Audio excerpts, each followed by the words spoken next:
Habla Cover 17 de Team Juami desde Chile y hoy continuamos con el análisis del exploit Blue Keep. Específicamente vamos a la parte número 4 y vamos a ver la segunda etapa ya del proceso de la explotación, que es crear el canal MST120 y generar el puntero de duplicado. Así que la verdad es que así por frase cuesta entender, pero voy a ir explicándolo de manera simple. Pero antes de ello, comentar que todos los videos de teoría van a quedar acá en el canal de YouTube, todos los videos prácticos en el canal de Odyssey. Si les gusta mi contenido, me pueden apoyar con una donación a través de PayPal. También me pueden apoyar siguiéndome en mi canal de videojuegos llamado Gico Gamer y en el canal donde doy consejos para Chile y el mundo llamado Chile en Pelota. También recuerden que tengo a la venta mis cursos acá en Team Huami Academic. Y los puedes ver de mejor manera en el Discord, en la área de cursos disponible. Lo mejor de todo es que los puedes adquirir como si fuera una suscripción, pagando $1 mensual, $2 mensual o lo que tú puedas. Y ya con esta introducción, vamos a lo que nos interesa. Estábamos entonces acá. Ya estas son las etapas. Ya vamos a la segunda etapa. La primera etapa, en resumidas cuentas, es preparar la memoria, ya dejando espacios en la memoria, donde en palabras sencillas se va a depositar posteriormente el código malicioso, ya la shellcode. Pero como habíamos dicho anteriormente, no es tan simple como poner ahí la shellcode, sino que inicialmente en esos espacios se pone un señuelo que vendría siendo el canal, la creación del canal. Ya ese canal MST120 se va a poner dentro en esos espacios y luego al borrar el canal va a quedar nuevamente el espacio y ahí recién se va a depositar el, la shellcode, el código malicioso. Ahora, ustedes se preguntarán, pero ¿por qué es necesario crear el canal? O sea, ¿por qué es necesario poner el canal en ese espacio y después poner la shellcode? ¿Por qué no ponemos la shellcode directamente, el código malicioso, de manera inmediata, ya en el espacio? La razón principal es que lo que hemos hablado muchas veces, en hacking, nosotros nos basamos en dos eh, funciones principales, ¿ya? O palabras principales. Uno es escritura y la otra es ejecución. O sea, podemos escribir el código malicioso, ¿ya? La shellcode, pero necesitamos una manera de ejecutarlo, ¿ya? Entonces no nos sirve nada, no nos sirve de nada escribirlo si no lo podemos ejecutar, ¿ya? O ejecutarlo si no lo podemos escribir, ¿ya? Porque no tendríamos que ejecutar. Entonces ahí es donde crear el canal lo que nos permite es, en palabras sencillas, preparar todo para que posteriormente se haga la ejecución, ¿ya? O sea, gracias a la creación del canal es que vamos a poder posteriormente ejecutar el código malicioso, ¿ya? Si no creáramos este canal, si no creáramos este señuelo inicialmente en ese espacio, se escribiría el malware, ya se escribiría el código malicioso, pero no se escribiría o no se podría ejecutar el código malicioso, ¿ya? Esa es la razón, ¿ya? Entonces vamos para allá. Esto en palabras sencillas, uno es crear el canal y lo otro es generar el puntero duplicado, ¿ya? Pero vamos a ir hablando ahí de a poquitito. Esta etapa global se divide en tres subetapas, ya a nivel técnico. MSS Connect Initial, ya, que es la negociación, ya. MCS Attack User, ya, que es la preparación del usuario. Acá, déjenme borrar ahí, preparación del usuario. MSS Channel join request, que es crear el canal MST120.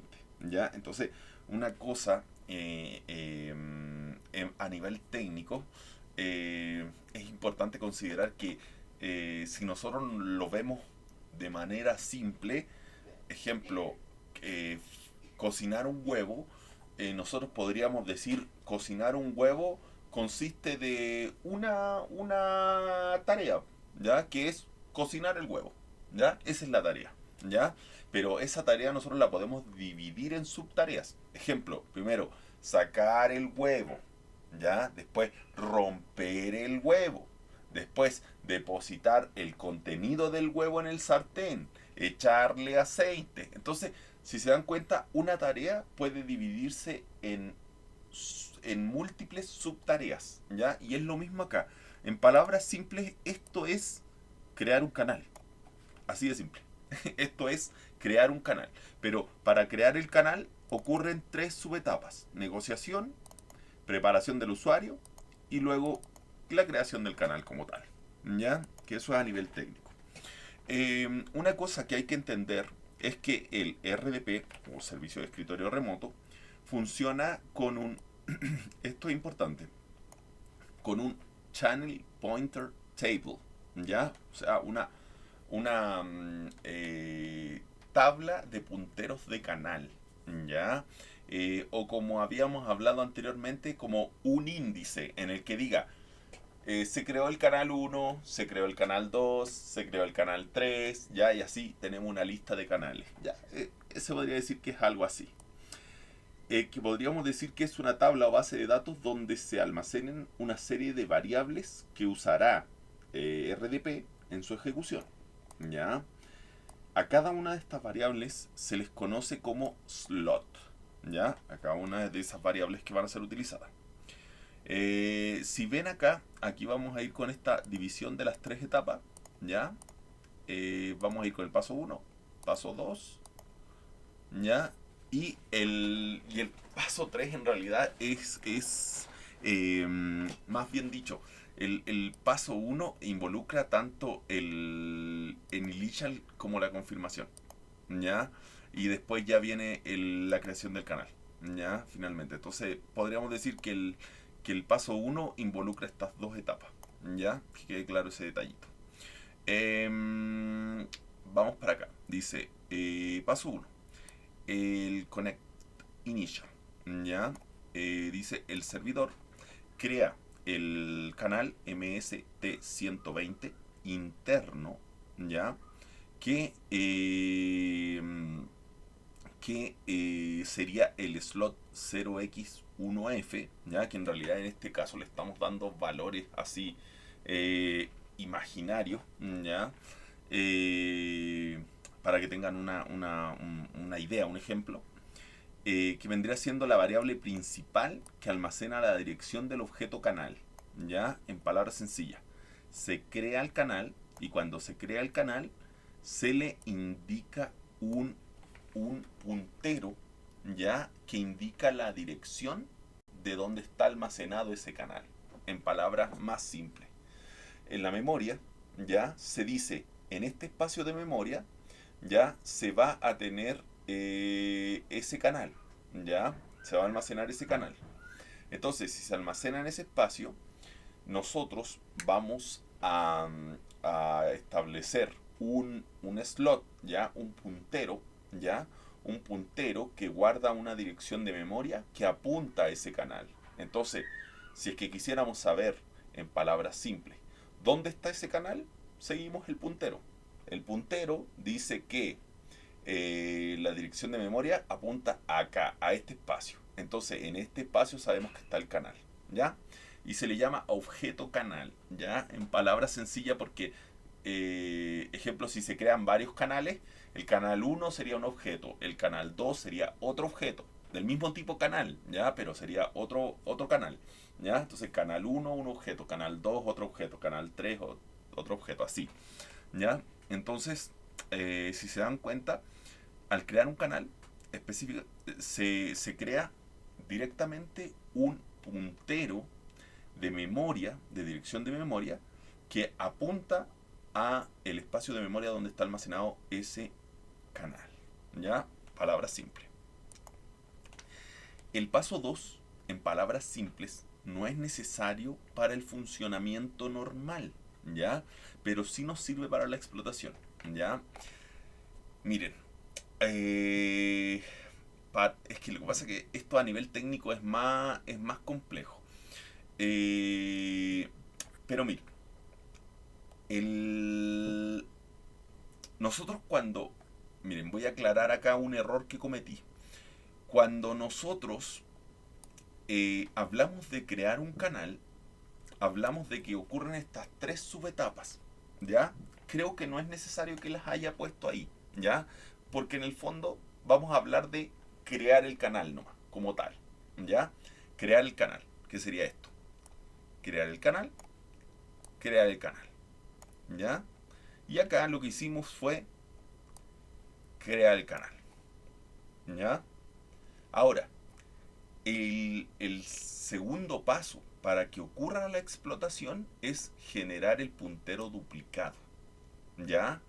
Y ahí es donde se hace este paso 2. Entonces, en palabras sencillas, el paso 1 es todo esto, que es crear el canal. Todo esto, crear el canal. Y el paso 2, ¿ya? Es generar el puntero duplicado, ¿ya? Ahora, como lo dije acá en esta frase, eh, cuando nosotros trabajamos, o mejor dicho, cuando nosotros ejecutamos el servicio de escritorio remoto de manera normal, se crea un canal, ¿ya? Pero no es necesario, que vendría siendo el paso 1, pero no es necesario hacer el paso 2, que es generar el puntero duplicado. El hecho de generar un puntero duplicado es un paso que nosotros como hackers vamos a usar para poder permitir la explotación. ¿Ya? Que quede claro eso, que en palabras sencillas, el funcionamiento normal es crear el canal, pero generar el puntero duplicado es algo que nosotros vamos a hacer como hacker para que la explotación tenga éxito, ¿ya? Y en palabras sencillas, generar el puntero duplicado significará, en palabras muy simples, que con ese paso vamos a preparar el sistema para que pueda ejecutar posteriormente el código malicioso, ¿ya? Ahí lo van a entender, ¿ya?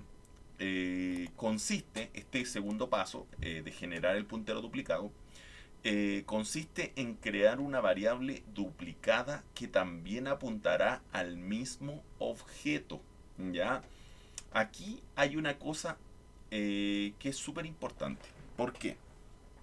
¿Se acuerdan cuando yo anteriormente les dije, este es el... A ver, ahí. Este es el objeto canal, este es el canal, y tenemos una dirección de memoria, ya que está acá, un puntero de memoria, un puntero de dirección de memoria que apunta a ese canal, ¿ya? ¿Qué pasa, ya, si nosotros eliminamos este puntero de dirección de memoria? Si nosotros eliminamos este puntero de dirección de memoria, en palabras sencillas, no quedaría ninguna señal, ya, ninguna dirección que apuntara a este objeto, ya, a este canal, ya.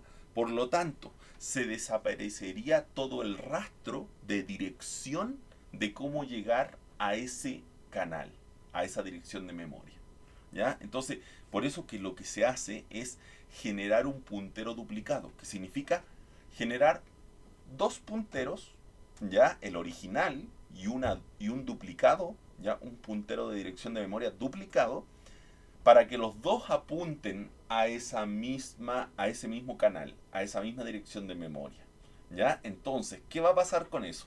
Que cuando se elimine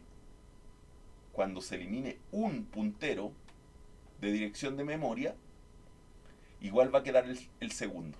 El segundo puntero de dirección de memoria igual va a seguir apuntando a esa misma dirección.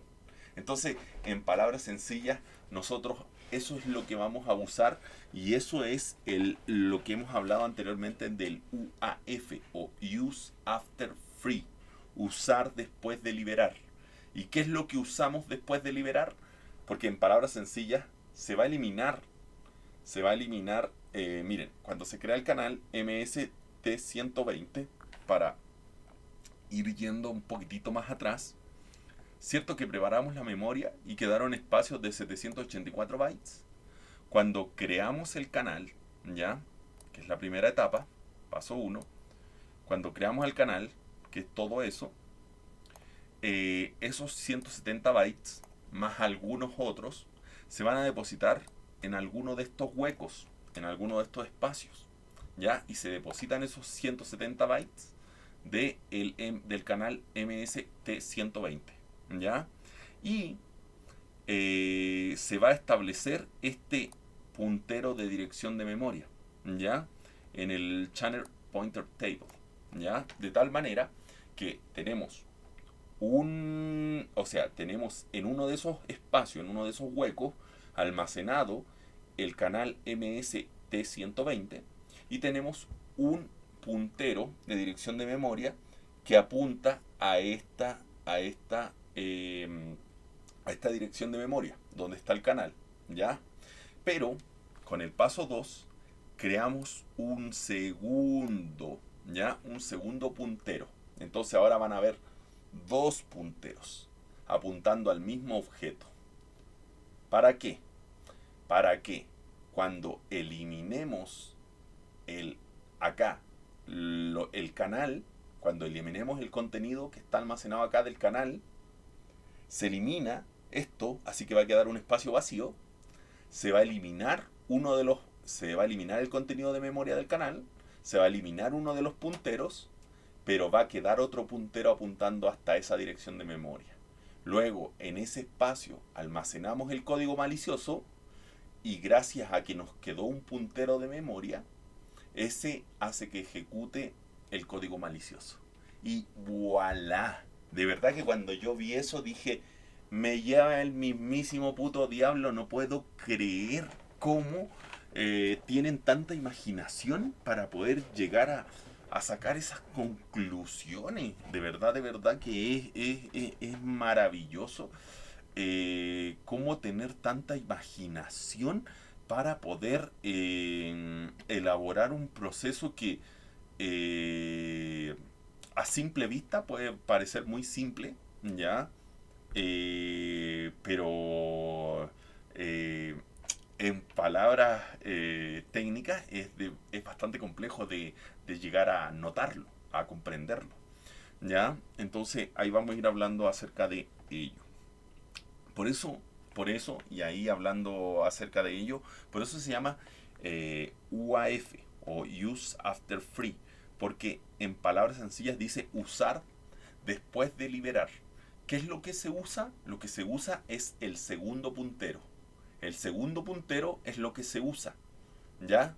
Para ya ejecutar ese espacio de memoria donde voy a tener el código malicioso. Entonces, por eso que se llama usar después de liberar. Usar el segundo puntero después de liberar la memoria del canal. Eso es lo que... esa es la base o el fundamento principal de esta explotación, de este exploit. Para mí, algo maravilloso. Vamos para allá. Entonces, dice paso 2, ya, aquí es cuando se crea el duplicado, ya, se genera el puntero duplicado, que es el paso 2. Aquí lo voy a poner, mejor dicho acá, para que se note, paso 1, generar puntero duplicado, paso 2, ya, para que se note. Paso 2, dice cliente envía otra petición ya,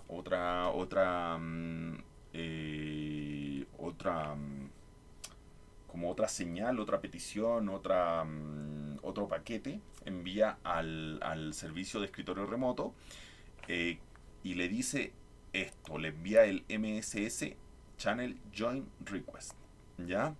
Que en palabras sencillas le indica, ya, le indica el mismo canal que se creó previamente. Le indica este mismo canal. Le dice, en palabras sencillas, oye, recuerda el canal que ya creamos, ¿ya? Recuerda el canal que se creó previamente, ¿ya? Ahora le dice, apunta al mismo canal, ¿ya? Y ahí genera, ¿ya? Otro puntero a la dirección de memoria de ese canal, ¿ya? De ese antiguo canal. Entonces, ahora tenemos dos slots con el mismo puntero de memoria, ¿ya? Ahí viene la magia, ¿ya? ¿Qué es lo que aparece acá?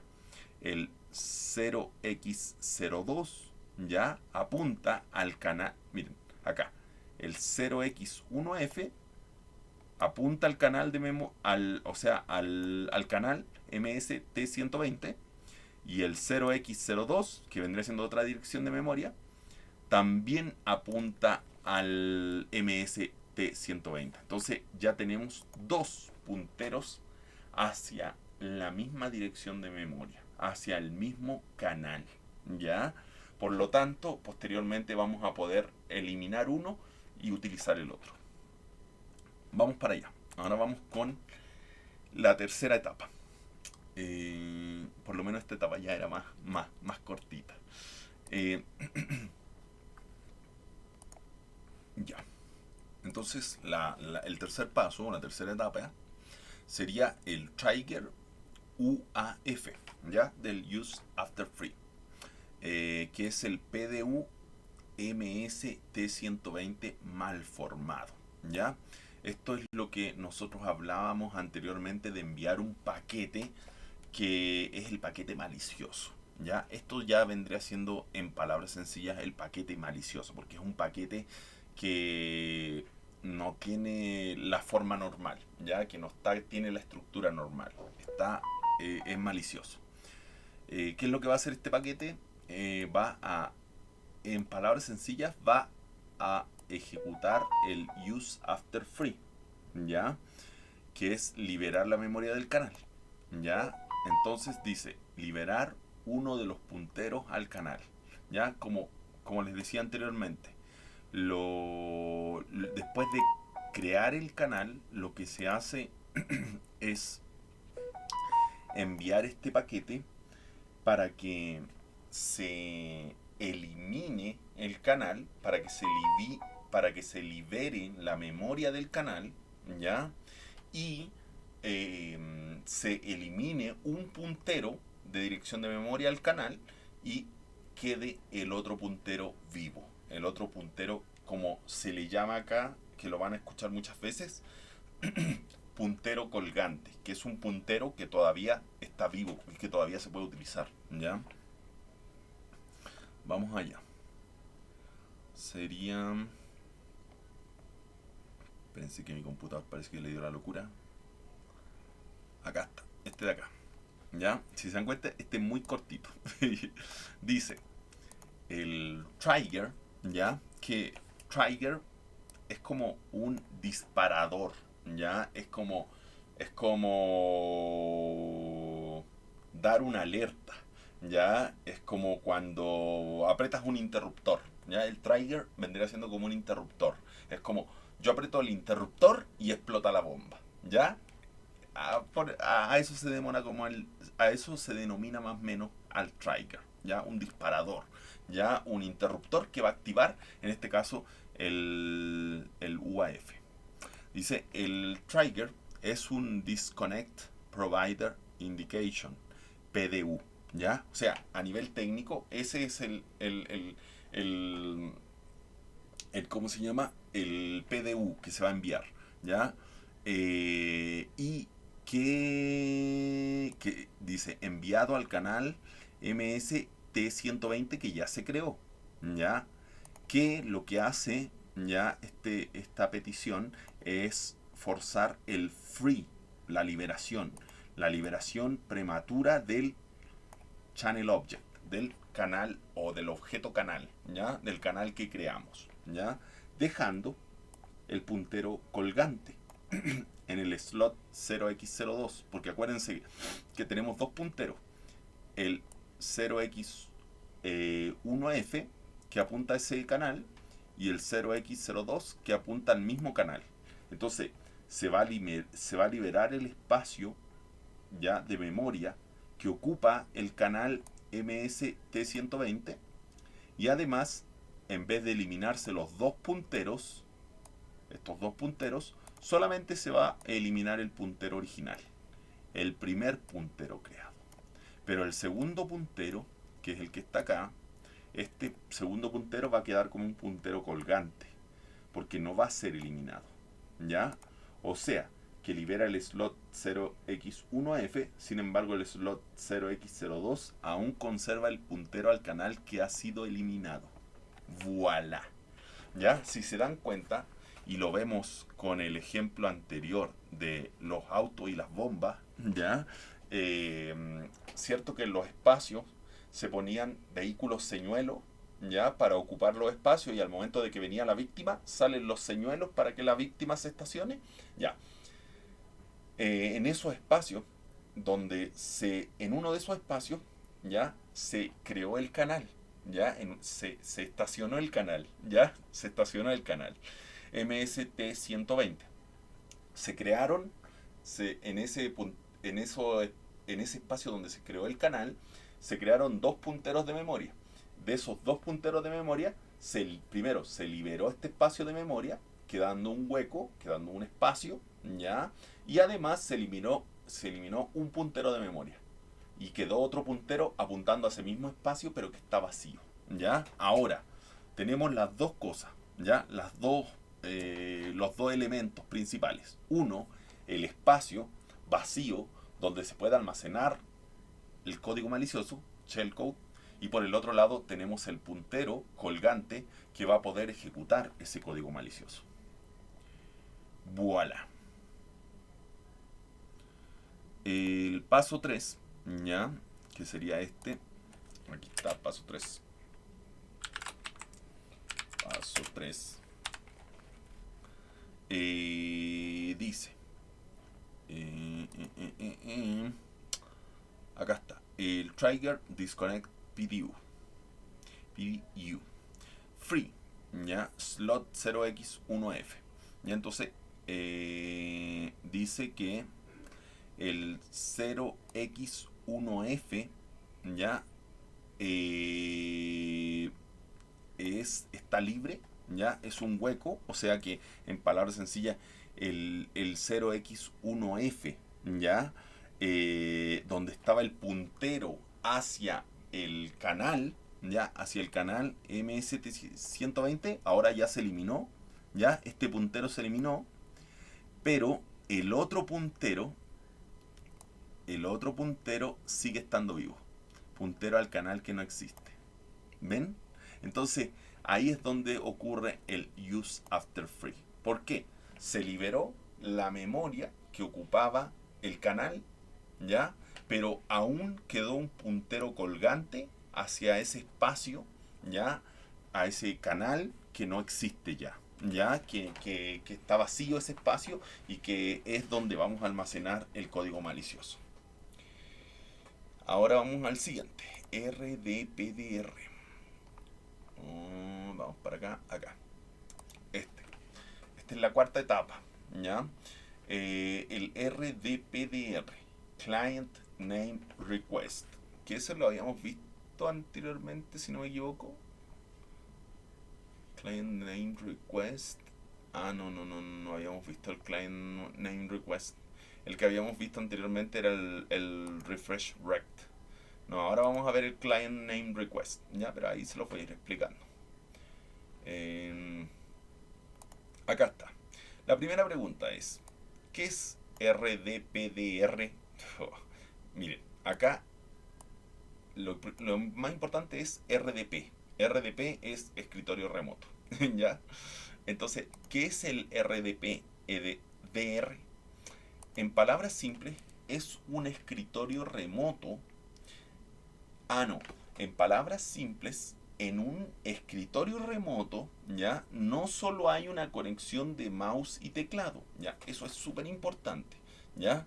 A pesar de que nosotros, cuando nos conectamos por escritorio remoto a una computadora, no significa solamente que va a aparecer la pantalla de esa computadora y que solamente vamos a poder interactuar con el mouse y es- escribir o enviar acciones con el teclado. ¿Ya? No significa que solamente podemos interactuar con el mouse y con el teclado, ¿ya? Sino que podemos interactuar con más cosas, ¿ya? Con más cosas que están acá en nuestro equipo con el que nos estamos conectando al equipo remoto, ¿ya? O sea, yo estoy acá en mi casa, ¿ya? Con mi mouse y con mi teclado, ¿ya?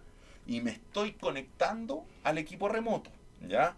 En palabras sencillas, podemos decir que ¿con qué me estoy conectando a ese equipo remoto? Con mi mouse y con mi teclado, ¿ya? Pero, aquí viene el punto, sino que además podemos usar dispositivos físicos que estén conectados a la máquina física cliente. ¿Ya? ¿Qué significa esto? ¿Ya? Que para usarlos, miren, para usarlos en la máquina remota servidor. ¿Ya? Por ejemplo, si yo acá ejemplo, desde mi casa me estoy conectando a una máquina que está en Japón, ¿ya? Por ejemplo, ¿ya? Yo me estoy conectando hacia allá con mi mouse y con mi teclado, ¿ya? Pero además de eso, yo también, ejemplo, acá en mi casa tengo un disco duro, ahí lo voy a mostrar acá, ¿ya? Tengo un disco duro, ¿ya? Ahí. Tengo un disco duro conectado acá a mi computadora y además tengo conectado una impresora, ¿ya? Tengo un disco duro, tengo un pendrive, tengo una impresora, etcétera. Tengo muchas cosas conectadas acá a mi computador de acá de mi casa. ¿Y cuál es la ventaja? Es que el escritorio remoto me permite que a través de la conexión yo en el equipo remoto, en el equipo servidor, en el equipo remoto que está en Japón, yo pueda utilizar también mi disco duro de acá de mi casa. También pueda ocupar mi pendrive que está acá en mi casa, mi USB. También pueda ocupar mi impresora que está acá en mi casa. Gracias a que ese computador que está en Japón también va a tener conexión a mis dispositivos físicos que están acá en mi casa, ya en el equipo cliente. ¿Ya? Entonces, por eso que hay que entender en primer lugar que una conexión de escritorio remoto no es solamente la conexión de mouse y teclado, sino que es la conexión de múltiples dispositivos físicos, además del mouse y el teclado. ¿Ya? Aunque normalmente ocupamos siempre el puro del mouse y el teclado, pero también se pueden ocupar los demás, que quede claro eso. Entonces, se envía un RDPDR, Client Name Request, ¿ya? Esta petición, que es el segundo mensaje típico de inicialización de canal y contiene el nombre del cliente, ¿ya? De mi máquina física, junto con un campo de longitud y una bandera de Unicode. ¿Ya? En realidad contiene el nombre de mi máquina cliente, pero además contiene otros datos, ¿ya? En palabras simples, datos que se envían al non-page pool, o sea, datos que se envían a esa memoria del kernel, a esa memoria que no puede ser paginada, ¿ya? Lo maravilloso es que esta petición controla el tamaño y el contenido que se enviará, con el objetivo de que se ocupe el hueco. ¿Qué hueco? El hueco que dejamos previamente liberado con el use after free. ¿Ven? Entonces ahí viene un gran detalle y por eso que esta petición client name request, además de enviar el nombre, ya nos interesa mucho porque con esta petición en palabras sencillas podemos enviar malware, ¿ya? Podemos enviar malware, código malicioso, de tal manera que ocupe ese espacio que fue liberado. Y de esa manera vamos, en palabras muy simples, el client name request es el que nos va a permitir la escritura del código malicioso en ese espacio de memoria, en ese hueco. ¿Ya? Ahí viene un gran detalle muy, pero muy importante. Dice, otra cosa perfecta, dice, otra cosa perfecta es que el RDPDR, ¿ya? Client Name Request, no solo se envía una vez, sino que lo puedes enviar múltiples veces sin afectar el funcionamiento. Y aquí viene una maravilla, al igual como anteriormente, ¿se acuerdan que habíamos visto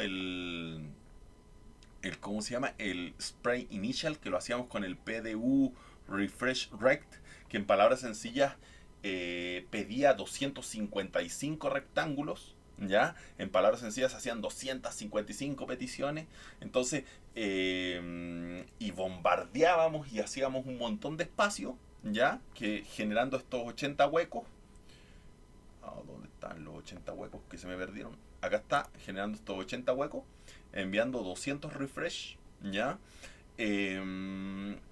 Acá de igual manera se hace lo mismo, ¿ya? Se envía un, dice, ¿cómo se llama? RDPDR, Client Name Request, no se envía solo una vez, se envía muchas veces, ¿ya?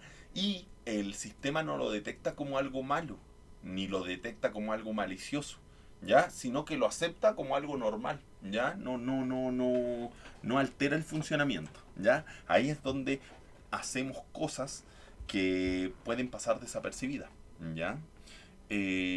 Ahora ustedes se preguntarán, pero ¿por qué lo vamos a enviar tantas veces? ¿Por qué no lo enviamos una sola vez? La razón principal, ¿se acuerdan que dijimos que al momento del... Miren, ¿se acuerdan que este es un punto súper importante? ¿Se acuerdan que en el spray inicial nosotros dijimos que no solamente íbamos a hacer un hueco, no basta con 2 o 3 huecos, sino que tenemos que tener muchos huecos, ¿ya? En este caso, ejemplo, aproximadamente se generan 80 huecos, ¿ya? Entonces, se generan 80 espacios, ¿ya? Y en esos 80 espacios, cuando se crea el canal no es que va a entrar en el hueco número 1. No, mentira. Puede que caiga en el hueco número 1, en el hueco número 38, en el hueco número 54, en el hueco número 79, ¿ya? Puede que caiga en cualquiera de esos huecos, ¿ya? Lo más probable es que caiga en uno de esos huecos, pero no sabemos en cuál. En este caso de los 80 huecos va a caer el canal, se va a crear el canal, ¿ya? Entonces, acá ocurre lo mismo con el RDPDR. El RDPDR va a enviar el nombre del cliente, ¿ya? Va a enviar el nombre del cliente y también va a enviar el código malicioso, pero puede que caiga en el primer hueco, en el tercero, en el 38, en el 54, y nosotros necesitamos que caiga precisamente en el hueco donde se liberó el canal. Y ahí viene la magia.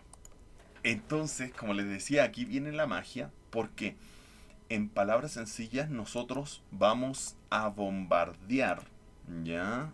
¿Dónde está esto?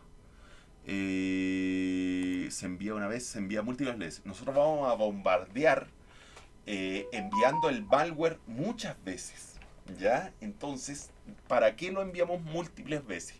Para que ese malware se deposite en el hueco número 1, en el hueco número 2, en el hueco número 3, en el hueco número 4, en los 80 huecos y más. Para que se deposite en todos los huecos. Entonces, como se va a depositar en todos los huecos, claramente, y todo es una copia del código malicioso, entonces claramente va a quedar una copia justo en el espacio donde se liberó el canal. ¿Ya? O sea que por fuerza bruta vamos a hacer que el malware se quede en el espacio del canal. No porque nosotros le preguntemos, oye, ¿en qué lugar estaba el canal? ¿En qué hueco estaba el canal. No, sino que porque vamos a depositar una copia del malware en cada uno de los huecos para que quede justo una copia del malware, del código malicioso, en uno de esos, o mejor dicho, precisamente en el hueco que fue liberado eh, por el use after free del canal. ¿Ya? Entonces ahí es donde nosotros hacemos la magia. Por eso es que se envían un montón. Envían múltiples veces. Vamos para acá. Ya. Entonces, que se me perdió. Dice, en conclusión, RDPDR, Client Name Request, es el mensaje que manda el nombre del cliente al servidor, pero en BlueKeep, ya, en el exploit BlueKeep, se abusa de él para que el kernel reserve memoria, copie datos controlados y rellene el hueco liberado por el use after free, ya, o sea, para que escriba el código malicioso en cada uno de los 80 huecos, ya. Primero que todo, quiero que te quede claro que esta etapa no es para cargar la shellcode, payload y ejecutarla, ¿ya? Es que por eso que yo les digo que esto está más difícil de lo que yo imaginaba, ¿ya? Porque lo más lógico es como si yo quiero ejecutar un malware, o sea, escribo un malware y luego ejecuto el malware y listo, ¿ya? Pero acá se hacen pasos adicionales, ¿ya? O sea, en vez de escribir el malware, primero se prepara la memoria, se hacen espacios, ¿ven? O sea, algo adicional. Después se crea el canal, ¿ya? En vez de depositar el malware, se crea un canal, ¿ya? Después se duplica el puntero de dirección de memoria al canal, ¿ven? O sea, cosas adicionales. Después recién se va a depositar el malware, pero ahora ese malware no se deposita directamente. Ya aquí se vuelve todo de locura porque eh, el malware que nosotros pensaríamos que es el que se deposita en ese espacio, pensaríamos que el shellcode o el código malicioso que se va a depositar en ese espacio va a ser directamente el payload, no va a ser así. Mentira. Se va a depositar ya no solamente el shellcode, no solamente el payload, sino que se va a depositar además otro código malicioso. ¿Por qué? Porque este payload no se puede ejecutar por sí solo, ¿ya? Sino que necesita algo adicional para llegar recién a ejecutar el payload. Entonces, no va a ser tan simple como depositar el payload y ejecutarlo. No. Necesitamos depositar una cosa, ¿ya? Más el payload. ¿Por qué? Porque esta cosa se ejecuta y luego es capaz de ejecutar el payload. Entonces, el código malicioso es más complejo de lo que imaginaba. ¿Ya? De lo que yo imaginaba. Imagínense, cuando yo estaba revisando, me empecé a dar cuenta que era más complicado. Por eso que acá les dejé unas imágenes para que se puedan dar cuenta de cuál es la estructura, por qué se compone de esa manera y bla, bla, bla. ¿Ya? Eh, bla, bla, bla, bla. ¿Ya? Primero que todo quiero que quede claro, ¿ya? Que esta etapa no es para cargar la shellcode, solamente el payload y ejecutarlo, sino más bien es solo para almacenarla, ¿ya? Para almacenar, como les digo, una cosa, ¿ya? Que después lo vamos a conocer como el canal falso, podríamos decirlo así, el canal falso, ¿ya?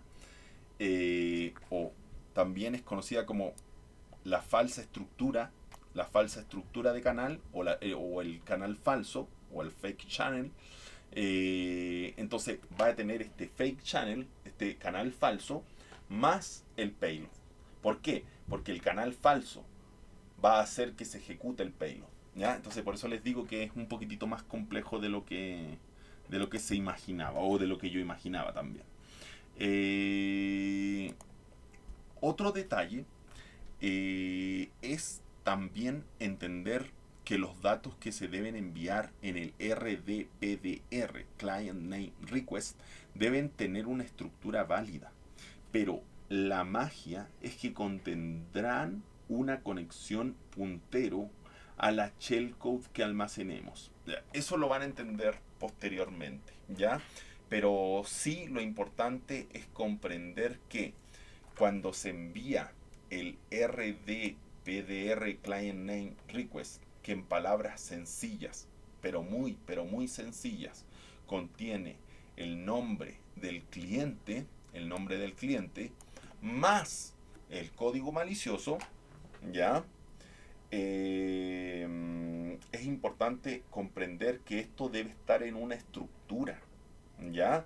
No es que se envíe el nombre y el código malicioso con la estructura que nosotros queramos. No, no, no. Tiene que tener una estructura específica, ¿ya? Una estructura predefinida, ¿ya? Si no cumple con esa estructura, al momento de seguir la ejecución, esto va a crashear, esto no va a ejecutarse, ¿ya? Entonces, por eso que es importante que se cumpla una estructura válida. Y es por eso que yo les decía que cuando se deposita el código malicioso comprende una falsa estructura o un falso canal más el payload. Esos dos comprenden el código malicioso, ¿ya? No solamente el payload, ¿ya? Pero ya como llevamos, ¿cuánto? 47 minutos. Eh, ya nos queda menos, claramente, ¿ya? Pero eso lo vamos a ver en el siguiente directo, ya que es ya la estructura final y cómo se ejecuta el código malicioso, el payload como tal, ¿ya? Así que disculpen por hablar de una manera tan técnica, de una manera tan profunda. Mi objetivo no es aburrirlo, no es eh, no sé, complicarlo. Como les digo, los videos son para cada quien. O sea, cada uno decide con qué profundidad quiere entender los conceptos o con qué profundidad quiere entender ya cómo funcionan cada una de las metodologías o técnicas o herramientas de hacking. Así que, pero yo estoy acá dispuesto a explicarle. Así que nos vemos en el siguiente directo donde continuaré con la explicación. Y es más, terminaremos con la explicación. Y realizaremos finalmente la explotación, que se van a dar cuenta que es muy simple. ¿Ya? La explotación realmente es muy simple comparada con entender cómo funciona. Ha sido un gusto. Bye bye y happy. Hacking.